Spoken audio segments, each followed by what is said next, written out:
पिछले हिस्से में हमने देखा कि किस तरह अडोल्फ हिटलर एक आम जिंदगी से निकलकर जर्मनी का ताकतवर तरीन हुक्मरान बन गया, लेकिन इक्तिदार हासिल करने के बाद उसकी सियासत सिर्फ जर्मनी तक महदूद नहीं रही। अब यूरोप एक ऐसी जंग की तरफ बढ़ रहा था जिसने पूरी दुनिया की तारीख बदल देनी थी। 12 मार्च जर्मन फौजें ऑस्ट्रिया में दाखिल होती। अगले ही दिन ऑस्ट्रिया को जर्मन राइख में शामिल करने का ऐलान कर दिया जाता है। 15 मार्च को हिटलर ऑस्ट्रिया के दारुल हुकूमत वियना में दाखिल होता है, जहां एक बहुत बड़ी तादाद में लोग उसका इस्तकबाल करते हैं। हिटलर की ताकत अब जर्मनी की सरहदों से बाहर फैल रही।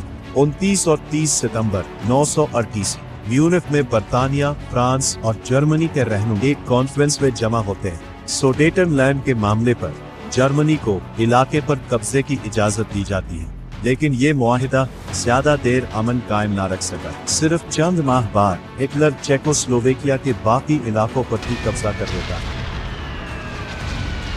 23 जनवरी 939 में जर्मन पार्लियामान में हिटलर एक ऐसी तकरीर करता है जिसमें वो यूरोप के यहूदियों के मुस्तकबिल के बारे में इंतहाई धमकीआमेज बात करता है। ये वो दौर था जब नाजी हुकूमत की यहूद मुखालिफ पॉलिसियां मजीद सख्त होती जा रही। 23 अगस्त 1939 जर्मनी और सोवियत यूनियन के दरमियान अदम जारहियत का मुआहिदा तय पाता है। दोनों ममालिक एक दूसरे पर हमला न करने पर रजामंद होते हैं, लेकिन यूरोप पर जंग के बादल पहले ही छा चुके। 1 सितंबर 1939 नाजी जर्मनी पोलैंड पर हमला कर देता है।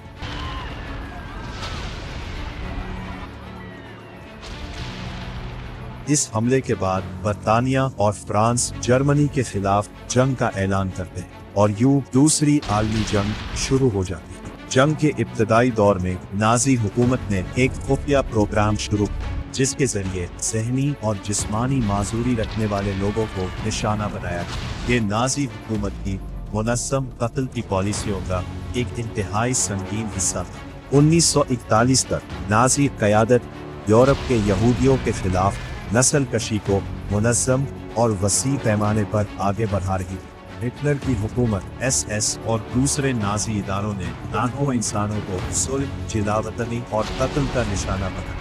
होलोकॉस्ट इंसानी तारीख के बदतरीन जराइम में शुमार होता है। 22 जून 1941 जर्मन फौज सोवियत यूनियन पर हमला कर देती है। इस कार्रवाई का नाम था ऑपरेशन बारबारोसा। ये जंग सिर्फ जमीन और ताकत की जंग नहीं, हिटलर और नाजी क़यादत इसे नस्ली और नजरियाती जंग के तौर पर देखती थी, लेकिन सोवियत महाज पर जर्मन फौज को शदीद मज़ाहमत का सामना करना पड़ा। 31 जनवरी से 2 फरवरी 1943 स्टालिनग्राड की जंग एक फैसलाकुन मरहले में दाखिल होती है। जर्मन फौज के तकरीबन 91,000 फौजी सोवियत अफवाज के सामने हथियार डाल देते हैं। ये हिटलर के लिए एक बहुत बड़ा फौजी धचका था और जंग का रुख अब आहिस्ता आहिस्ता जर्मनी के खिलाफ बदलने लगा। 6 जून 1944 इत्तेहादी अफवाज फ्रांस के नॉर्मंडी साहिलों पर उतरती है। यूरोप में जर्मनी के खिलाफ एक नया महाज खुल जाता है। अब जर्मन फौज को मशरिक और मगरिब दोनों जानिब से दबाव का सामना था। 20 जुलाई 1944 जर्मन फौज और सोल हुक्काम के कुछ अफराद हिटलर को खत्म करने की कोशिश करते हैं, लेकिन ये मंसूबा नाकाम हो जाता है। इसके बाद नाजी हुकूमत ने बड़े पैमाने पर गिरफ्तारियां और सजाओं का सिलसिला शुरू कर दिया। 1945 इत्तेहादी अफवाज जर्मनी के अंदर तेजी से आगे बढ़ रही।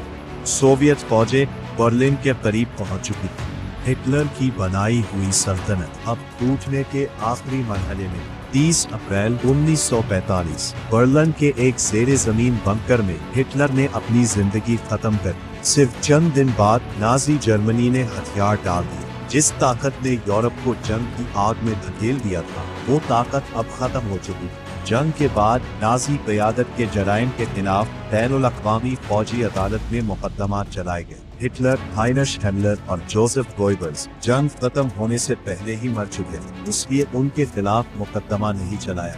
एडोल्फ हिटलर की जिंदगी सिर्फ एक शख्स की कहानी नहीं, ये इस बात की तारीखी मिसाल है कि इंतहा पसंद नजरियात, नफरत, प्रोपेगेंडा और बेलगाम सियासी ताकत जब एक साथ जमा हो जाए तो पूरी दुनिया को तबाही के रास्ते पर ले जा सकते हैं। दूसरी आलमी जंग और होलोकॉस्ट में लाखों इंसान अपनी जानें खो बैठे और तारीख आज भी हमें एक ही सबक देती है। इक़्तिदार आरज़ी हो सकता है, लेकिन उसके फैसलों के असरात नस्लों तक बाकी रह सकते हैं। अगर आपको ये वीडियो पसंद आई है तो इसे लाइक करें, हमारे चैनल को सब्सक्राइब करें और अपने दोस्तों के साथ शेयर ज़रूर करें।